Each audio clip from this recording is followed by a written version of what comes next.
For a country which had been offered the choice of rewriting its own history, this was a low-key affair.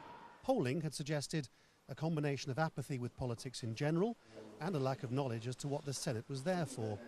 The one thing everyone agreed on was that in its current form, it wasn't really working. Are you going to vote yes? Yeah. What's wrong with the Senate, in your opinion? Well, in my opinion, there are a lot of senators. They're failed GGs. They didn't win at the election. Others are hoping... They're failed politicians, you mean? Failed politicians.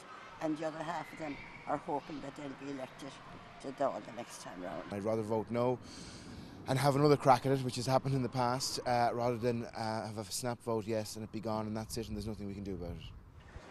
The upper house here has consisted for many years of people assumed to be wise elders appointed by the great and the good of the country.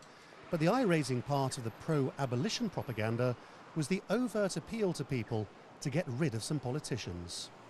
The idea of getting rid of the Senate entirely came from the man who's the current Prime Minister of Ireland. He argued that there was no point having an institution that few people understood anyway, and that it would save this impoverished country a few $1 million every year.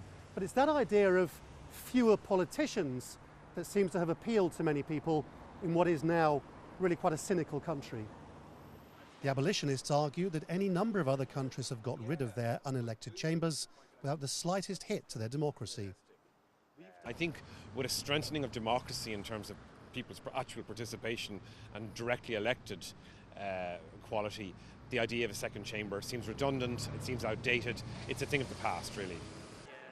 Yet the counter-argument was a reformed, more accountable Senate. There should be a Senate, there should be a very healthy Senate. And the reason I believe in having a Senate is I believe we need checks and balances. Certainly this vote ended up highlighting the work of a chamber few here saw as relevant. Perhaps the very obvious point, as many countries have already found, is that arms of government can only be credible when they demonstrate their usefulness to the people. Lawrence Lee, Al Jazeera, Dublin.